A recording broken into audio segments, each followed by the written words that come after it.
ہم جس دور میں داخل ہو چکے ہیں اور جس دور کی طرف بڑی تیزی سے، اتنی تیز رفتاری سے واقعات اب رونما ہو رہے ہیں کہ اب کم سے کم اس غلط فہمی سے ہم سب کو نکل جانا چاہیے کہ یہ باتیں جو بتائی جا رہی ہیں یہ تو کہیں ہماری آئندہ آنے والی نسلوں کے زندگی میں آئیں گے۔ اس غلط فہمی سے اگر ہم نکل جائیں گے تو اس کا یہ اصل فائدہ یہ ہوگا کہ ہم اپنی زندگی اور کیریکٹر کے بارے میں زیادہ سیریس ہو جائیں۔ ایک حدیث سناتا ہوں آپ کو میں سب سے پہلے۔ ایک بار اللہ کے رسول صلی اللہ علیہ وآلہ وسلم ایک مجلس میں کچھ گفتگو کر رہے تھے۔ اتنے میں ایک شخص آیا، گاؤں دیہات کا رہنے والا، اور اس نے آتے ہی ایک سوال کیا اللہ کے رسول سے کہ قیامت کب آئے گی؟ اس وقت آپ نے جو جواب دیا وہ یہ تھا، جب وہ وقت آئے جائے کہ جب امانت ضائع کی جانے لگے گی تو اس وقت قیامت کا انتظار کرنا۔ اس نے مزید وضاحت طلب کرتے ہوئے پوچھا کہ یہ امانت کے ضائع ہونے کا کیا مطلب ہے؟ کیسے ضائع ہوگی یہ امانت؟ تو آپ نے فرمایا جب ذمہ داریاں نااہلوں کے سپرد کی جانے لگیں تو پھر انتظار کرنا قیامت کا۔ ہم لوگ اپنی اردو زبان میں جو امانت کا مفہوم سمجھتے ہیں وہ بہت ہی محدود ہے، لیکن قرآن و حدیث کی زبان میں امانت کہتے ہیں ہر بڑی ذمہ داری کو۔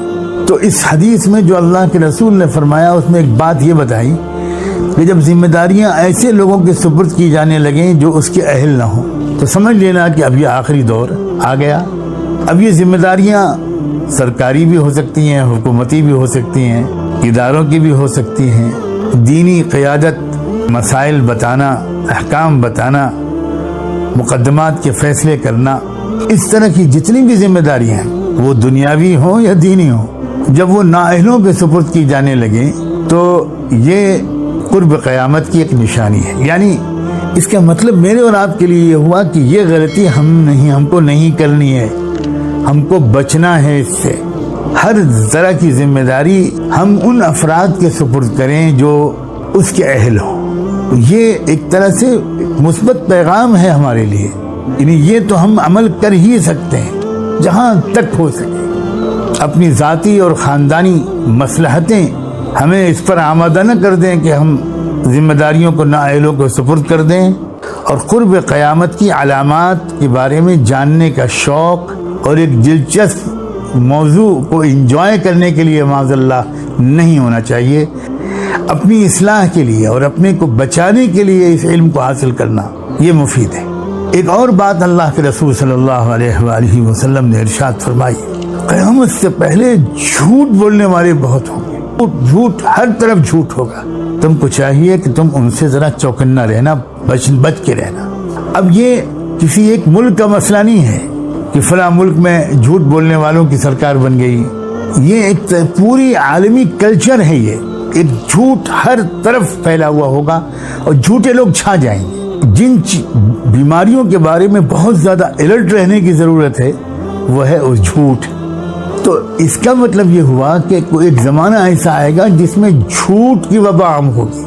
اس زمانے میں ایک اچھا انسان بننے کی خواہش رکھنے والے کو جس پہلو پر بہت زیادہ اور سب سے زیادہ توجہ کرنی چاہیے بلکہ یہ ہے کہ یہ دیکھنا چاہیے کہ میرے قول اور عمل دونوں میں کہیں بھی جھوٹ شامل نہ ہو۔ اس زمانے میں واقعی جو شخص جھوٹ سے بچ گیا وہ کامیاب ہو گیا۔ شاید یہ بات بالکل سچی ہے کہ جو انسان خود بالکل جھوٹ نہیں بولتا اس کے اندر جھوٹ کو پرکھنے کی صلاحیت بھی پیدا ہو جاتی، ایک روشنی اس کے دل و دماغ میں آتی ہے جس سے وہ جھوٹی بات اور سچی بات میں فرق کرنے لگتا۔ ایک اور بات سنیے، قرب قیامت کی علامات کا بیان ہو رہا ہے۔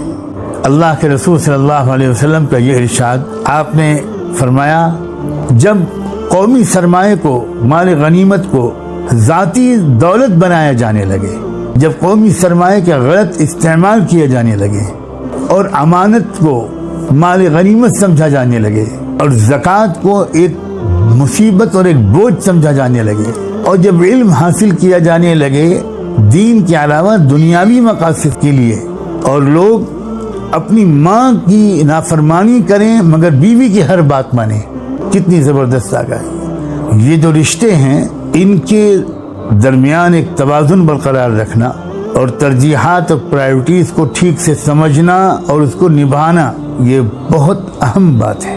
یہ ہے حقیقی دینداری کی باتیں کہ انسان کا حال یہ ہو جائے کہ وہ اپنی ماں کی نافرمانی، یہاں خاص طور پر ماں کا ذکر کیا گیا ہے بیوی کے مقابلے میں، اور اگلے جملے میں فرمایا دوستوں کو تو گلے لگائے آدمی اور باپ سے دور رہے اور دور رکھے باپ کو۔ کیا آپ نہیں دیکھتے کہ موجودہ کلچر میں اکثر و بیشتر اولادوں کا یہی حال ہے؟ بہت شاذ و نادر کوئی ایک آدھ ہوگا لاکھوں میں جو اس غلطی سے محفوظ ہوگا۔ اور جب تم دیکھو کہ مسجدوں میں شور و غوغا بلند ہونے لگا، لوگ بلند آواز میں آپس میں باتیں کرنے لگے جہاں خاموشی اور ادب اور وقار ہونا چاہیے، اور جب تم دیکھو کہ ہر گروہ اور قبیلے کا جو لیڈر ہے وہ ان کا بہت برا آدمی ہے، جب بہت ہی خراب لوگ انہی کے ہاتھ میں لیڈرشپ آ جائے، سمجھ جانا کہ اب یہ آخری دور ہے۔ جب تم دیکھو کہ لیڈرشپ قوموں کے کمینے لوگوں کے ہاتھ میں آ جائے جو بیچارے اس کی صلاحیت بالکل نہیں رکھتے کہ وہ قوموں کو لے کر چلیں، اور جب تم دیکھو کہ کسی انسان کی عزت کی جانے لگے صرف اس کے ضرر اور نقصان کے ڈر کی وجہ سے، بس اس لیے لوگ اس کی عزت کرنے لگے کہ بس اس کا نقصان ہم کو نہ پہنچ جائے، یہ آدمی ہمیں نقصان نہ پہنچا دے۔ اور جب تم دیکھنا کہ پیشور گانے والیاں اور باجے گاجے عام ہو جائیں، پیشور گانے والیاں، اس زمانے میں اس کو سمجھانے کی کوئی ضرورت ہی نہیں ہے، اور گانے باجے میوزک ناچ تماشے عام ہو جائیں اور شراب پی جانے لگے، امت کے ہر آنے والے اپنے بڑوں پر تنقید کرنے لگے، لعنت ملامت کرنے لگے۔ اس زمانے میں تو وہی آدمی بہت روشن خیال مانا جاتا ہے جو اپنے پورے ماضی پر تنقید کرے۔ تو آپ نے فرمایا جب تم یہ علامات دیکھنا تو اس وقت انتظار کرنا سرخ آندھیوں کا، اللہ تعالیٰ کا عذاب اور قہر طرح طرح کی شکلوں میں آئے گا، زلزلوں کا انتظار کرنا، اور چہرے بدل جائیں، صورتیں مسخ ہو جائیں اور پتھروں کی بارش ہونے لگے، اور اس کے علاوہ اس طرح کی اور نشانیاں وہ بھی ظاہر ہوں گی۔ آپ نے فرمایا جس طرح ایک ہار جو کٹ جائے تو پھر ایک دم سے اس کے دانے بکھر جاتے ہیں، اس طرح لگاتار طرح طرح کی مصیبتیں انسانیت پر آتی رہی۔ اب آگے میں تھوڑا ان علامات کے بارے میں آپ کو یاد دلانا چاہتا ہوں جو اسپیسیفک کچھ بڑے بڑے واقعات رونما ہوں گے۔ یہ جتنی اب تک میں نے باتیں سنائی ہیں یہ تو کیریکٹر کے متعلق باتیں، انسانی کیریکٹر۔ اس ویڈیو کو شیئر کریں اور مزید ویڈیوز کے لیے ہمارے چینل کو سبسکرائب کریں۔ شکریہ۔